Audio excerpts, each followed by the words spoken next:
itu. Karena kalau dia langsung ke conversion, itu reach-nya itu kecil. Karena apa? Karena platform itu dalam artian itu mengoptimisasi orang yang siap untuk beli.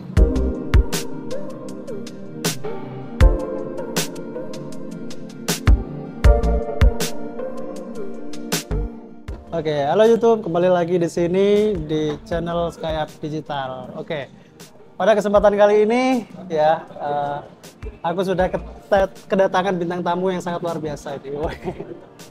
Jadi bisa diperkenalkan dulu Mas, namanya siapa, terus kesibukannya apa gitu. Oke, nama saya Afrizal ya. Sehari-hari kerjanya buruh digital, Mas. Buruh digital. Sekarang kan lagi bahasa kerennya buruh digital ya. Buruh digital. Lebih spesifiknya sih performance marketing ya. Kalau performance marketing itu lebih ke digital advertising. Jadi digital advertising di salah satu multinasional agency lah gitu. Oke, jadi Mas Afrizal ini adalah performance ya? Performance marketing, betul. Performance marketing yang di salah satu multinational agency yang ya sehari-hari nge-handle untuk kebutuhan digital marketing dari brand-brand kayak gitu. Boleh di-spill nggak Mas? Brand-brandnya, boleh nggak? Brandnya kalau spesifik kayaknya konfidensial, Mas. Mungkin ya kalau pernah tahu ya mungkin salah satunya ya retail besar, fashion retail besar di mall lah gitu, beberapa brand itu. Jadi ya itulah ya, kalian searching aja sendiri nanti salah satunya mungkin ada itu yang di-handle sama Mas Afrizal. Oke, jadi di sini kita akan lebih bahas ya dan mungkin lebih mengedukasi kepada para viewers ya di channel SkyUp Digital, terutama business owner atau brand owner ya yang lagi menggeluti atau sedang membangun digital marketingnya kayak gitu. Oke, Mas Afrizal, aku pengen tanya dulu nih Mas. Jadi sebenarnya oke nggak sih Mas kalau mindset dari brand owner atau business owner itu menggunakan contoh social media ads itu untuk langsung mendapatkan penjualan atau purchase yang maksimal di awal, langsung meledak gitu, gimana Mas? Ini kalau menurut saya Mas ya, kan kalau misalnya di marketing itu menurut saya nggak ada ilmu pastinya lah, maksudnya ya berdasarkan eksperimen, maksudnya pembelajaran lah nanti dari masing-masing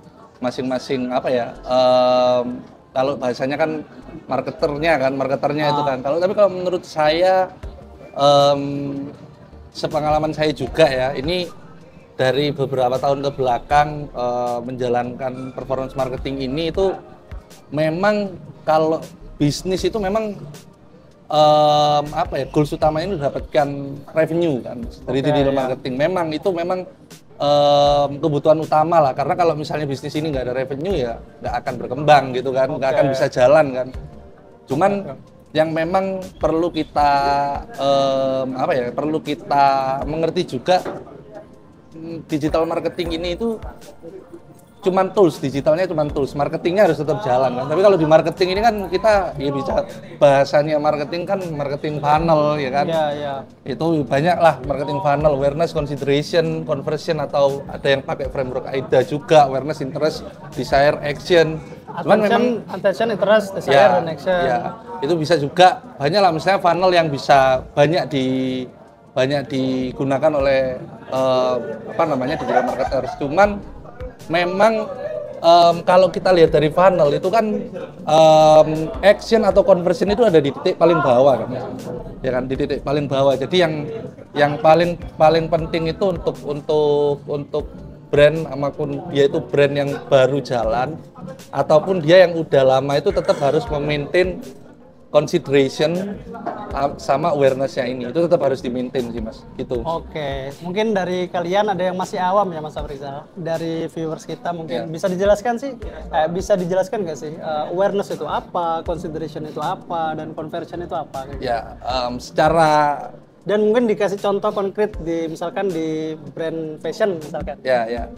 mungkin ini contoh karena Mas ya, kalau misalnya kita bikin membentuk awareness dari sebuah brand ini ya, mungkin ini case-nya tadi kan fashion katakanlah ya, itu mungkin kita mengenalkan dulu nih, maksudnya di fase awareness kita mengenalkan apa sih siapa sih brand kita gitu, terus untuk memberitahu orang bahwa brand kita itu ada gitu. Iya, maksudnya apa sih bedanya brand kita dengan brand lain gitu kan, kita apa ya, menunjukkan story dari brand kita lah gitu kan, cerita yang mau dibawa sama brand kita dibandingkan dengan kompetitor, itu fungsi apa namanya awareness di situ gitu, itu sampai di situ nanti. Nah kalau di konsiderasi ini mungkin kita lebih mengenalkan ke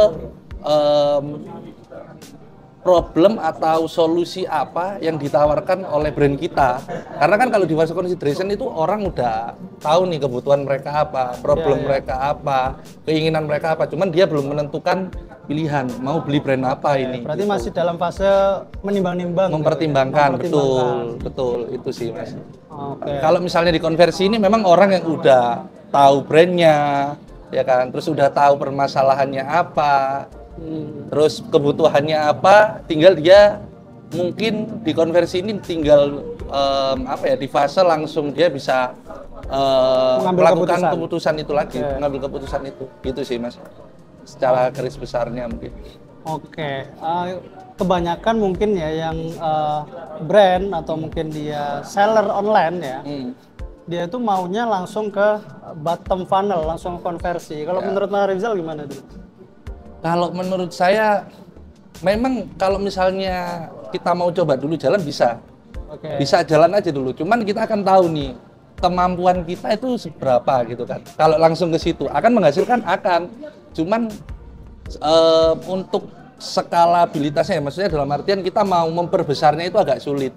Dan secara maksudnya kalau saya pernah saya jalan juga Mas ya, maksudnya kayak secara performanya itu enggak seberapa bagus. Malah kita kebanyakan ya dalam tanda kutip itu akan malah boncos gitu. Karena kita memaksakan orang yang belum tahu, ya kan, yang tadi funnel, orang yang belum aware, orang yang belum consider itu untuk langsung beli. Jadi kan ya sulit untuk melakukan itu kan.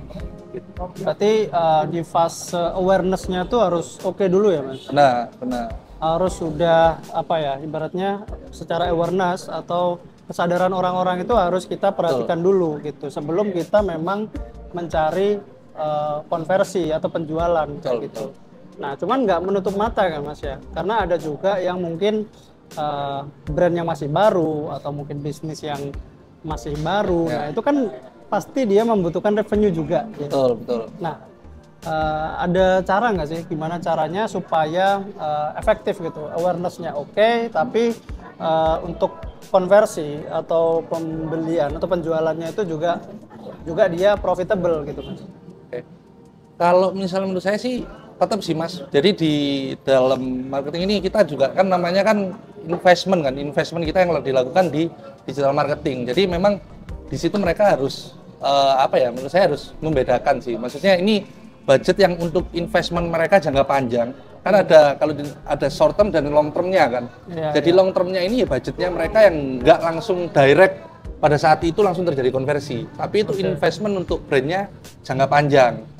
Jadi ada lagi budget mereka yang untuk short term, untuk apa sih? Untuk dia mendapatkan revenue untuk berkelanjutan bisnisnya. Kalau kan mereka nggak dapat income tiap bulan kan ya sulit gitu. Benar. Sih. Jadi ini ya guys, jadi bisa dibilang itu kita harus punya mindset bahwa kita spending biaya marketing itu kita nggak buang-buang budget, tapi kita investasi gitu kan. Betul.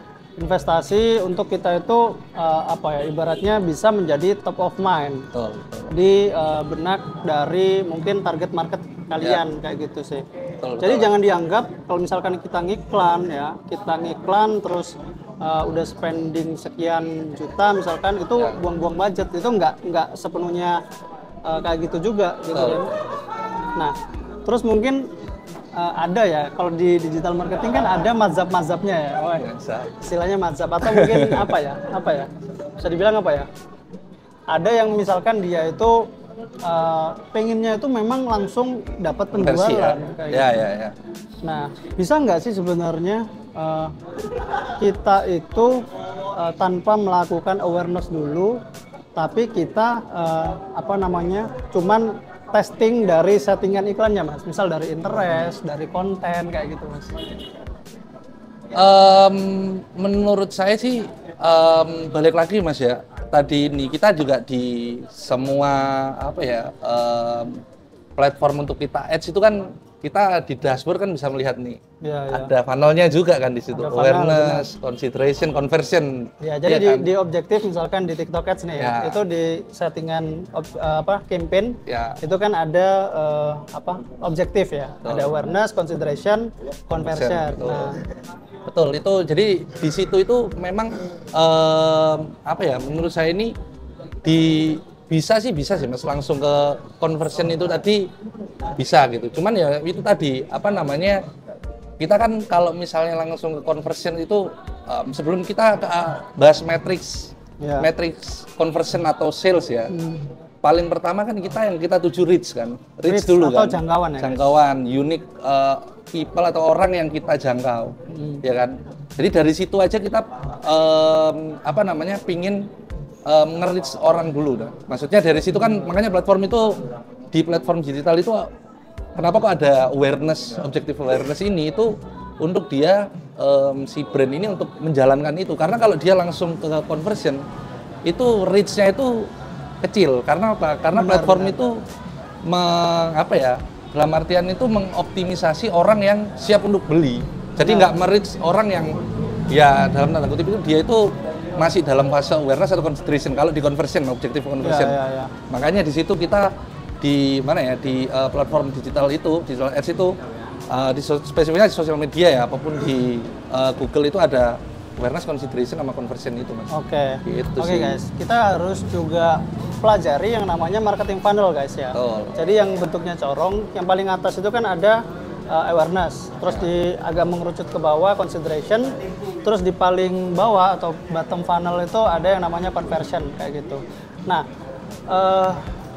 itu kalau bisa as a brand ya, sebagai brand itu harus memperhatikan itu gitu untuk bisa mendapatkan penjualan atau konversi yang maksimal dari funnel yang atas itu paling nggak harus sudah dibenahi kayak gitu guys, harus sudah di develop dengan baik kayak gitu.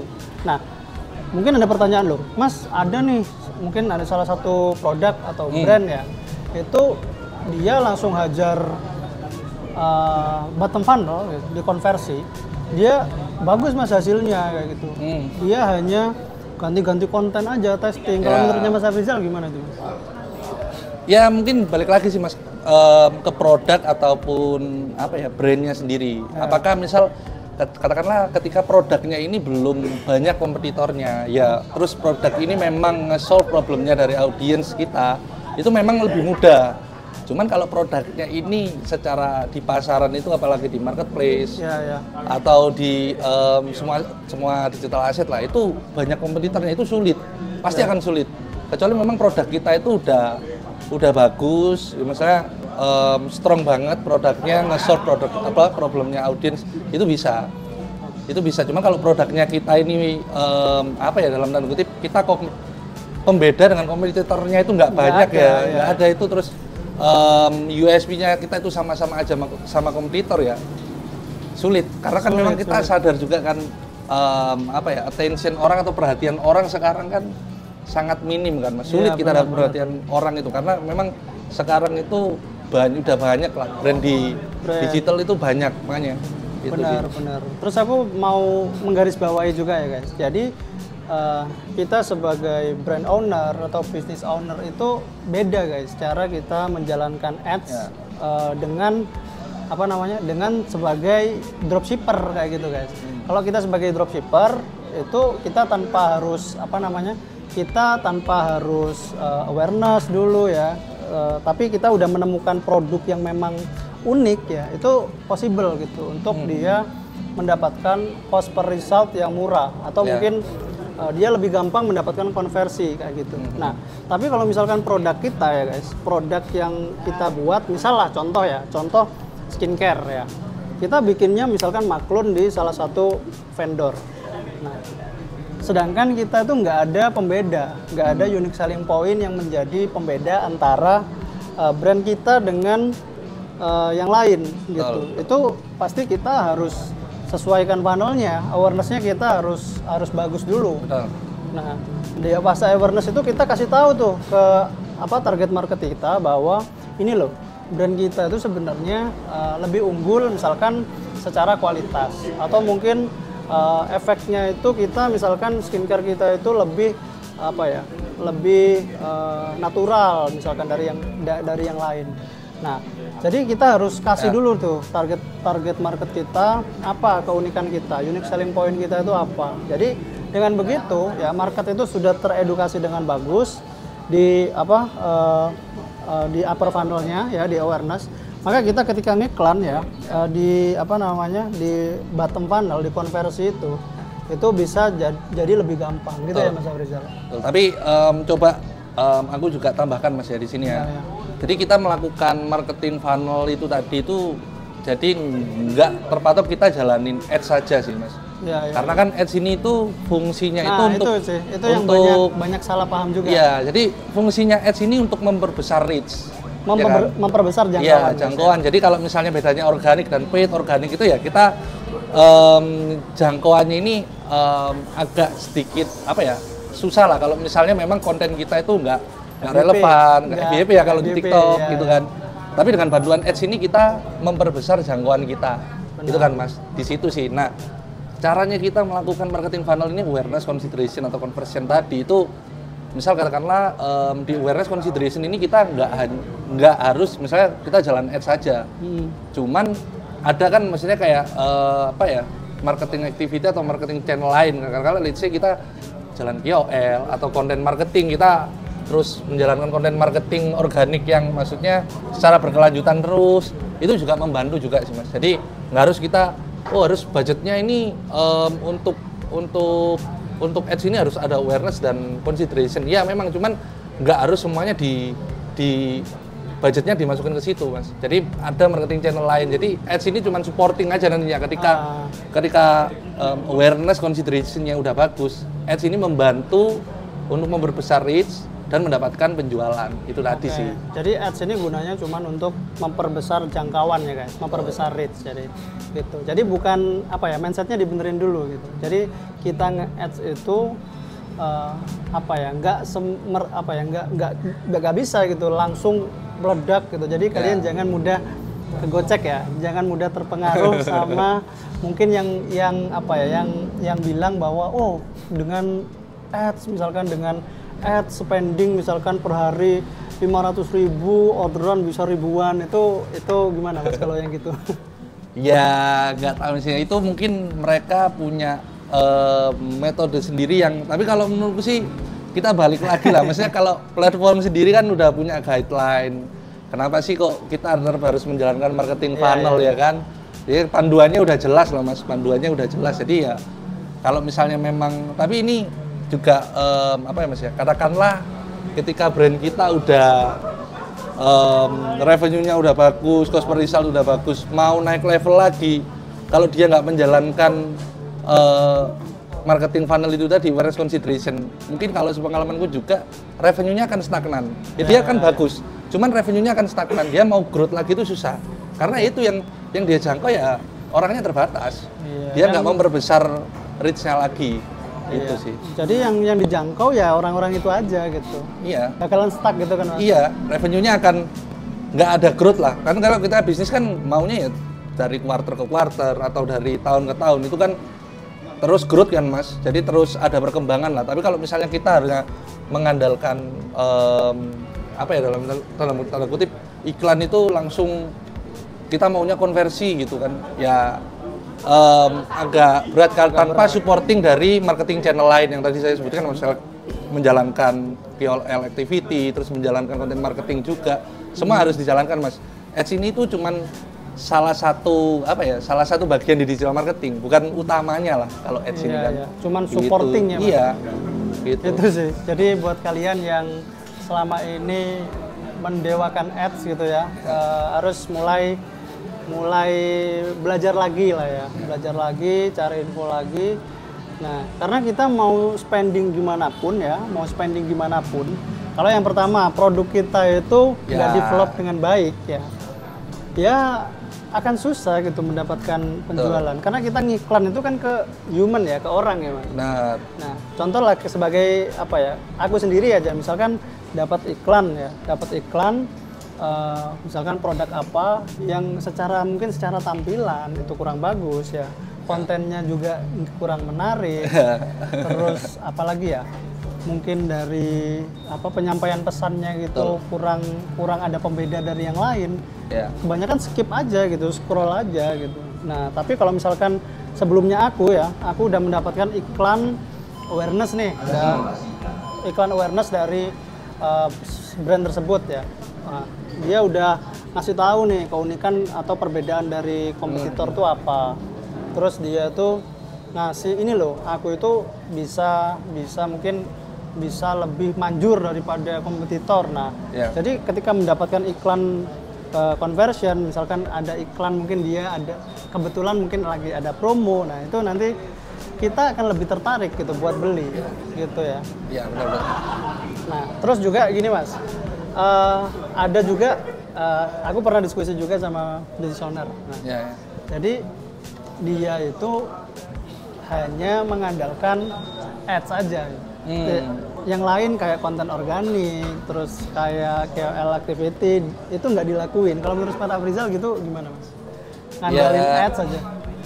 Balik lagi tadi Mas ya, kalau misalnya produknya ini memang udah bagus, produknya ini memang nge-solve problem audiensnya itu bisa sih Mas, tetap bisa gitu, dia tetap bisa. Cuman ya itu stagnan atau enggak, dia akan sampai kapan gitu. Maksudnya kalau menurut mereka cukup dengan angka segitu ya oke. Cuman kan kalau misalnya kita mau tumbuh lagi, itu harus tetap menjalankan marketing activity lain sih Mas. Gitu sih. Jadi nggak bisa hanya kita, karena kan audiens itu kan ada namanya customer journey itu tadi. Jadi audiens itu bergerak dari satu channel ke channel lain. Ya kan, kalau kita cuma mengandalkan channel ads saja, ketika audiens itu bergerak ke ke journey yang lain, entah itu dia di organik nggak menemukan kita, ya sulit gitu. Sulit.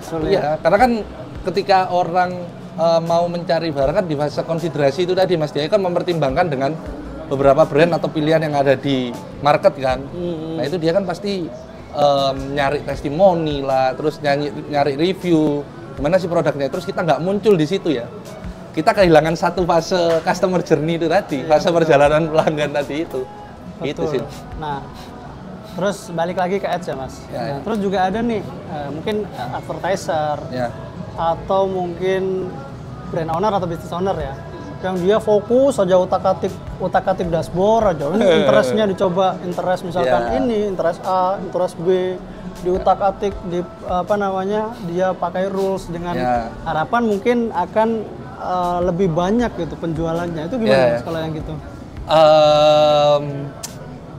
Ini kalau menurut saya sih memang perlu A/B test kayak gitu sih Mas. Cuman ya ads itu kalau terlalu banyak editing juga nggak bagus ya. Karena kita dari guideline dari tiap-tiap platform kan udah ada mereka juga ada guideline-nya, kalau misalnya terlalu banyak editing di awal ads-nya ini, kita nggak melewati fase learning phase atau fase untuk platform itu belajar dari iklan kita, ya sulit gitu. Terlalu pendek kita mengevaluasi campaign itu juga nggak bagus sih Mas. Benar. Gitu jadi sih. Gini, jadi guys ya, jadi misalkan kita ngiklan nih baru sehari ya, misalkan sehari itu masih kurang bagus, belum tentu di hari berikutnya tuh tetap jelek kayak gitu ya Mas. Betul. Jadi kita paling nggak ada durasi untuk kita mengambil keputusan gitu kan, untuk mengoptimasi atau kita scale up, sell out, atau mungkin kita untuk kill gitu ya, untuk campaign. Jadi kan di guideline-nya platform kan juga jelas kan Mas, kita mengoptimasi itu ada namanya A, B, C kan, audience, bid sama kreatif kan. Di salah satu dulu mau kita start optimasinya dari mana? Atau dari kreatif kah, dari audiens kah, atau dari bid kah, itu harus salah satu kita tes dulu. Jadi mungkin awal kita pakai audiens interest A katakanlah ya, kita tes dulu interest A ini dengan beberapa angle konten. baru kita akan menemukan. Jadi kalau ngetes itu harus satu variabel doang. Iya, iya, iya. Satu variabel doang. Iya. Jadi gini guys, jadi misalkan kalian jalanin campaign ya guys. Nah, jadi kalian jalanin campaign dan mungkin kalian pengen A/B testing ya. Kalian pilih gitu ya. Jadi yang misalkan yang ingin kalian tes adalah audiensnya. Jadi kalian interestnya misalkan. Jadi interestnya kalian masing-masing ad group atau ad set itu kalian bedain, kontennya tetap sama gitu kan. Betul. Nah, atau mungkin yang kalian mau tes adalah kontennya ya atau kreatifnya. Jadi mungkin interestnya atau audiensnya itu sama. Yang dibedain itu ad kreatifnya kayak gitu kan. Betul. Jadi kita tahu nih kalau mau kayak kata Mas Alvan tadi kan mau nge-kill atau mau turn off itu tahu. Yang kita tes itu yang kata mau kita turn off itu yang kita tes itu. Bukan maksudnya kita tiba-tiba belum ngetes kreatif audiensnya langsung dimatikan kan jumping gitu Mas. Harus salah satu dulu. Jadi nggak bisa kita langsung tes sekaligus. Jadi satu variabel dulu nanti baru bergerak nih ke udah nih kita udah tahu kreatif untuk interest A itu ternyata yang dalam tanda kutip itu winning atau perform itu ini berarti ya udah kita ngetes lagi nih ke interest yang lain itu kontennya seperti apa gitu itu sih. Oke. Jadi ini juga ini Mas Afrizal. Jadi banyak juga ini dari klien-klien yang aku tangani juga mindsetnya itu masih kayak gitu, masih mindset dropshipper kayak gitu. Ya. Nah jadi harus dibedain ya guys. Kita sebagai brand owner, business owner, sebagai dropshipper itu kita harus dibedain kayak gitu. Betul. Nah terus juga, ya itu ada juga yang nggak sabaran belum jalan beberapa hari langsung dia ambil keputusan buat ganti-ganti otak-atik itu kan nggak bagus juga ya. Dari guideline juga nggak bagus gitu. Jadi buat kalian terutama brand owner ya ini ya brand owner kalian as a brand itu memang harus melewati fase-fasenya kayak gitu. Fase-fase gitu sih. Nah terus aku mau tanya lagi nih sama Mas Afrizal nih. Ya, jadi terutama nih buat pembelajaran juga ya buat kalian mungkin brand yang sekiranya dia itu sudah ada di Red Ocean nih Mas Afrizal. Sudah ada di Red Ocean atau sudah banyak. Misalkan kayak skincare itu kan udah banyak tuh menjamur. Maklun-maklun. Atau mungkin apa lagi ya yang Red Ocean? Fashion juga fashion kadang yang mirip-mirip misalkan kayak kaos polos misalkan ya. Nah itu kan udah Red Ocean, udah banyak gitu ya kompetitornya. Gimana nih Mas supaya bisa stand out dan mungkin kita ketika ngiklan itu nggak boncos-boncos banget gitu loh. Ya balik lagi sih Mas, daripada kalau menurutku kalau udah fasenya bisnis ini udah di Red Ocean gitu mending kita memaksimalkan organiknya dulu sih Mas, daripada kita mengalokasikan budget kita yang effort atau budget kita itu ke tempat yang maksudnya belum di fase itu, belum untuk ads dulu. Jadi kita memanfaatkan dulu nih organiknya berjalan, kita melakukan product market fit itu tadi, karena kan Red Ocean kan kita tetap harus melakukan fase product market fit itu. Product market fit ini fase di mana kita produk ini masih terus harus diinovasi terus dikembangkan sampai memenuhi problem atau kebutuhan dari audiens itu harus pas lah sama kebutuhannya dan diinginkan sama si customernya itu tadi Mas. Itu sih. Gitu guys. Jadi bisa di develop produknya sehingga memang menjadi solusi gitu ya. Dan ini menjadi pembeda dari kompetitor yang lain kayak gitu. Nah, terus Mas Afrizal, aku pengen tanya nih. Kalau misalkan ada brand ya. Nah, brand ini sebenarnya itu mirip-mirip sama kompetitornya, bahkan sama lah sama kompetitornya. Nah, cuman as a marketer ya, kita itu main di konten atau copywriting-nya. Itu ngaruh nggak sih Mas?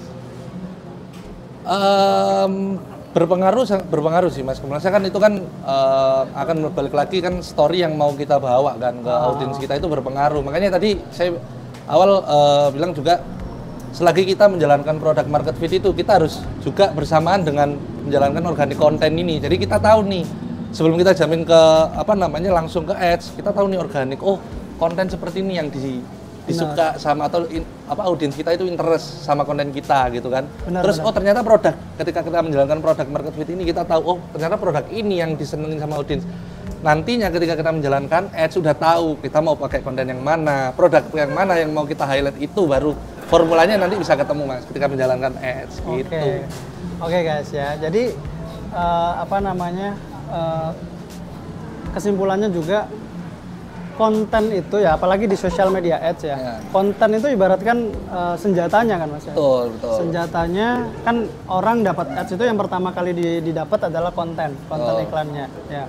Jadi konten iklan itu harus bisa menyampaikan pesan atau message sesingkat mungkin dalam waktu durasi sesingkat mungkin sehingga orang itu bisa apa ya?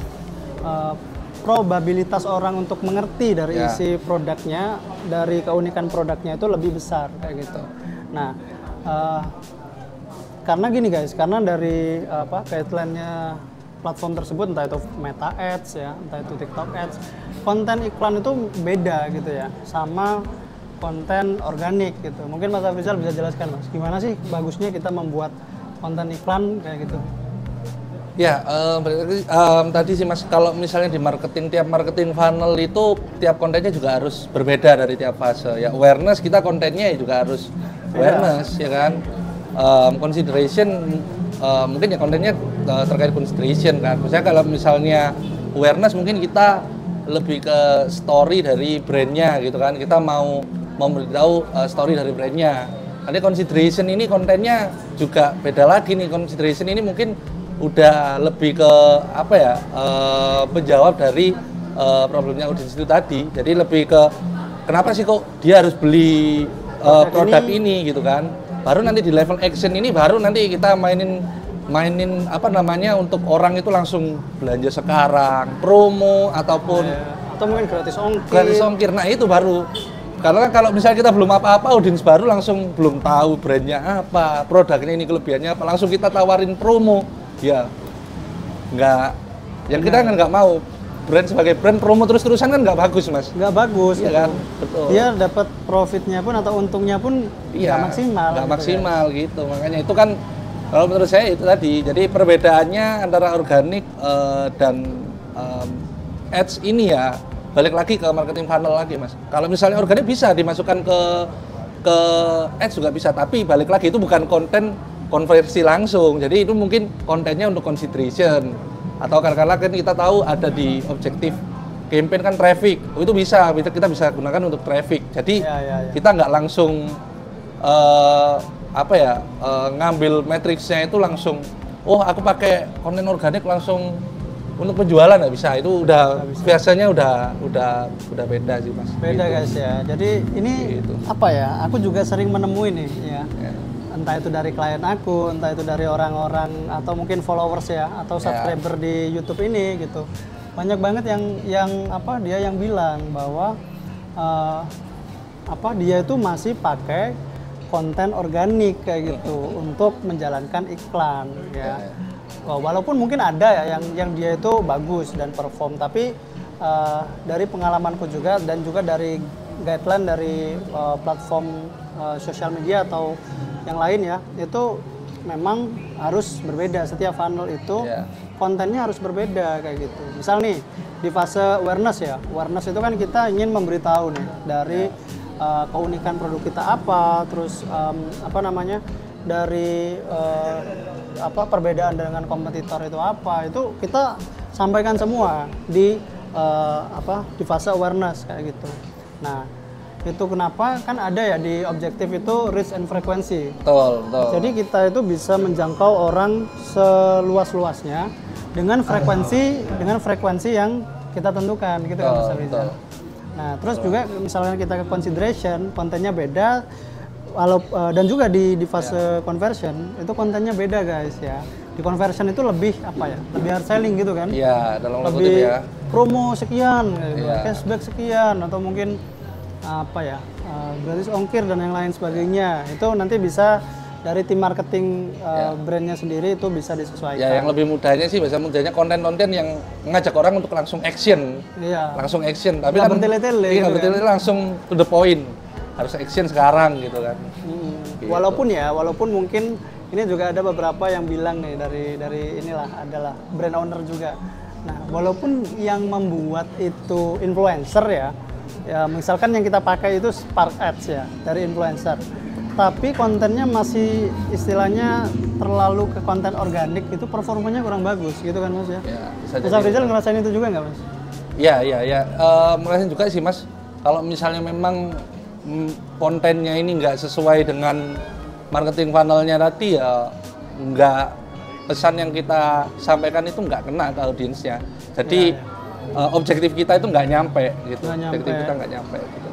Oke, kayak gitu guys. Jadi kalian harus bisa memahami ya. Kalian ini sebagai as a brand ya, atau kalian itu cuman profit maker, istilahnya profit maker kayak dropshipper kayak gitu guys. Nah itu kalau dropshipper sih udah gak kaget ya. Kita bisa testing berapa produk aja kan, kita nggak nyetok, kita nggak produksi gitu ya. Kita bisa misalkan di Meta Ads gitu ya, di Meta Ads ya, kita misalkan pilih nih ada produk misalkan kita ambil dari entah dari mana lah, dari supplier ya. Kita tes, hasilnya kurang bagus. Kita bisa ganti produk kayak gitu. Tes lagi, hasilnya bagus, kita terusin kayak gitu. Itu as a dropshipper ya, profit maker. Tapi kalau as a brand nggak bisa kayak gitu ya Mas. Agak susah juga untuk seperti itu. Kita harus customer funnelnya juga harus dibenahi. Ya, gitu. brandnya juga harus di-maintain sih Mas. Itu kan investment juga. Brand kan benar. Itu harus kita maintain juga, harus kita rawat lah brandnya gitu kan. Nggak, ya revenue itu penting poin pertama. Cuman kalau misalnya kita mau nge-build brand ya kita harus maintain brandnya gitu. Harus tetap dijaga terus gitu. Harus tetap orang harus tetap top of mind, terus harus tetap kenal terus ya. Seperti brand-brand yang udah besar lah Mas. Kenapa kok mereka masih, orang tuh semua udah tahu, tapi kenapa kok dia tetap masih menjalankan campaign awareness di kalau offline itu di billboard ya kan? Itu kan dia masih offline-nya itu masih ada event, itu ya tetap dia supaya tetap dikenal orang terus-menerus. Kalau dia berhenti terus udah dia revenue-nya udah gede gitu ya, terus dia berhenti di fase awareness-nya, ya orang akan ketika ada kompetitor lain yang terus menjalankan awareness tadi ya akan tergerus, akan terganti lah. Akan kalah gitu. Akan kalah gitu. Akan jadi dia yang misalkan bisa konsisten untuk terus membangun funnelnya ya. Itu dia lebih dikenal orang, lebih gampang menjadi top of mind gitu. Betul. Kan yang dicari adalah top of mind guys. Jadi misalkan kayak contoh sebut brand aja gak apa-apa, Humans lah. Nah, mungkin bisa di ini kita nggak di endorse ya guys sama Humans. Kita nggak di endorse, tapi kalau misalkan nanti ada brand yang mau endorse boleh langsung aja komen atau mungkin langsung klik link yang ada di deskripsi ya guys ya. Kita coba bahas Mas dari Humans, kan sekarang ini lagi booming banget ya, booming banget, entah itu di platform TikTok, entah itu di Instagram, entah itu dimanapun, itu menjadi pembicaraan Gen Z sekarang gitu Mas. Nah, kalau boleh dibedah nih Mas, gimana tuh Mas strategi dari Humans ini? Mungkin untuk edukasi ya, buat mungkin yang baru merintis brand. Sama sih Mas, kalau misalnya kalau saya lihat ya ini tolong koreksi kalau salah ya guys ya juga ya. Ini kan nanti mungkin kalau ada yang keliru bisa koreksi di kolom komentar. Ini kan pendapat karena misalkan kan kita kan melihat brand kan, research terkait brand itu kan ya kita melihat dari luarnya kan Mas. Jadi kan benar. Kalau menurut saya sih sama sih Mas, mereka juga secara marketing funnelnya juga jalan. Kalau kita lihat contohnya di organik mereka juga ya nggak semua, malah di organik konten mereka nggak ada yang langsung kontennya itu mengajak orang beli, tapi yang story yang diangkat sama Humans itu kenapa mereka harus membeli parfum ini, karena kan kalau misalnya aku sekilas ya guys, kalau misalnya lihat itu kontennya mereka itu membahas parfumnya itu ketika dipakai itu bisa merepresentasikan orangnya itu kayak ketika memakai parfum itu, mereka itu ketika meeting itu orang itu akan notice, terus dari aromanya itu bisa berganti kalau nggak salah Mas ya, itu kan bisa ada beberapa paduan aromanya lah, itu yang dia angkat, bukan langsung kayak beli parfum ini karena parfum ini A B C D, nggak ada Mas. Dia lebih jarang lah, misalnya kayak konten-kontennya mereka yang langsung bahas action langsung jarang. Jadi dia nge-build dulu, menceritakan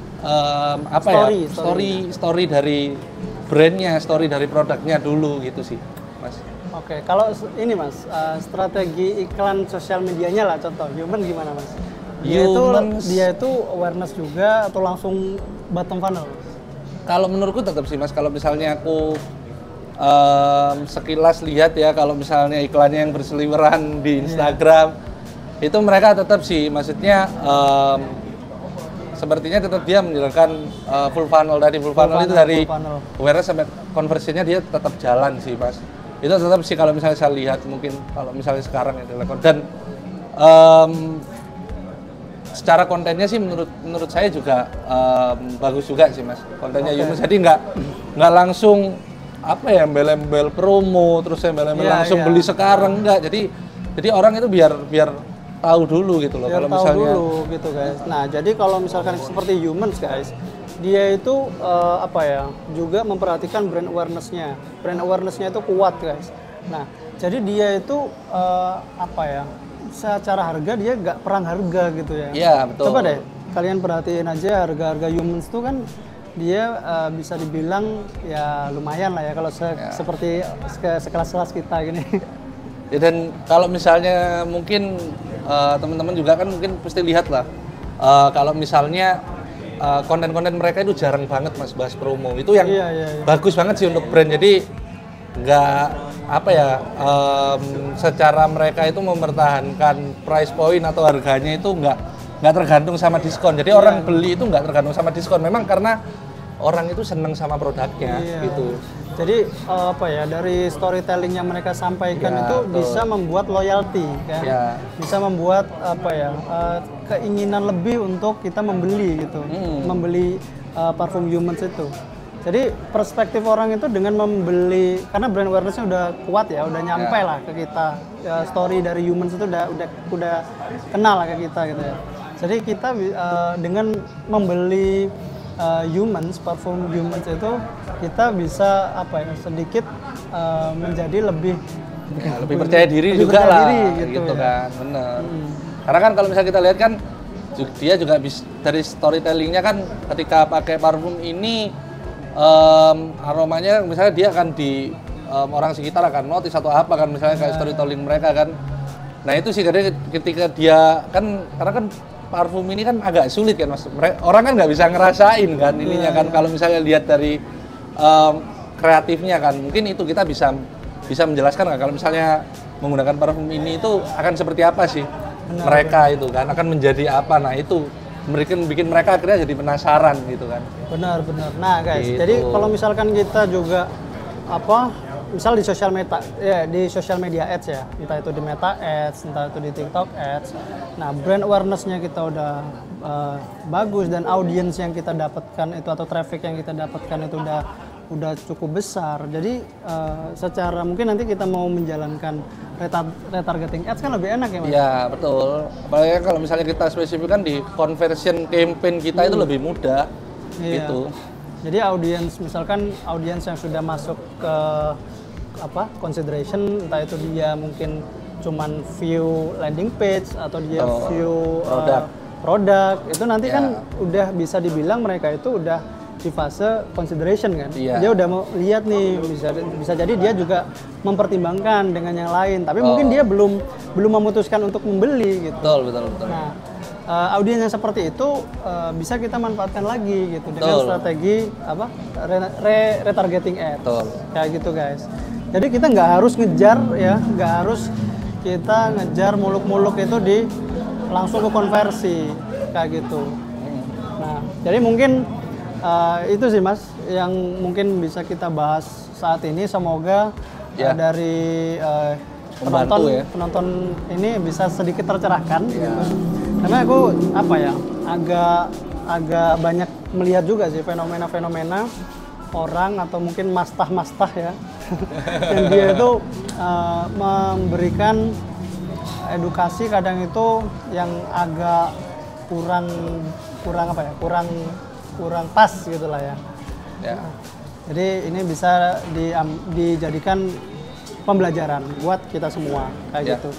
Nah, mungkin sebagai penutup Mas, Mas Afrizal mungkin bisa memberikan closing statement atau mungkin tips and trick nih buat viewers kita nih, viewers YouTube Skyap Digital agar bisa lebih on the track gitu menjalankan strategi digital marketingnya terutama di social media ads, Mas. Monggo silakan. Closing statement nih agak sulit ini. Tips and trick aja lah. Tips and trick. Ya, balik lagi sih Mas tadi. Jadi tetap harus ya awal tadi yang udah kita bahas. Jadi kita harus juga memperhatikan marketing funnel itu tadi. Jadi nggak boleh kita jumping dari awareness langsung ke conversion guys. Jadi ya tetap kita harus tetap menjalankan marketing funnel itu tadi sih. Jadi nantinya ketika kita menjalankan ads atau yang sering mungkin teman-teman di rumah mungkin sering menjalankan conversion itu akan lebih mudah sih guys gitu. Jadi tetap harus menjalankan marketing funnel itu gitu sih. Ya, guys. Itu kalau misalkan kita mainnya di platform sosial media ya guys. Di social media ads. Nah, itu kita baiknya kayak gitu. Nah, mungkin ada yang bilang juga, Mas.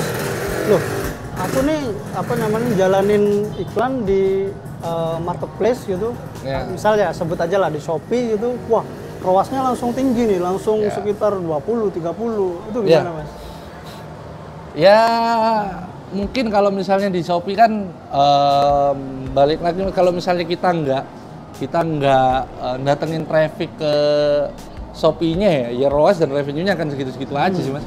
Karena kan orang yang di Shopee itu kan ya menurut saya Mas di marketplace itu dia udah tahu mau beli produk apa. Jadi orang-orangnya ya cuman itu aja yang akan beli. Kalau kita mau memperbesar lagi audiens kita ya, kita memanfaatkan channel-channel lain di luar Shopee untuk kita dorong mereka untuk masuk ke marketplace itu tadi guys. Ya, bisa gitu. Dengan Sipas ya Mas? Sipas betul. Sipas ini collaborative ads ya guys. Nah itu sih guys. Jadi itu sih dari penjabaran Mas Afrizal tadi ya udah cukup jelas, udah cukup komplit banget ya, udah detail. Jadi semoga kalian paham dan bisa mengambil intisari gitu dari obrolan kita ini guys ya. Kayak gitu. Oh ya guys, jadi buat kalian mungkin yang juga mau dibantu gitu sama kita ya, kalian bisa langsung hubungi di link yang udah aku sertain di kolom deskripsi guys ya.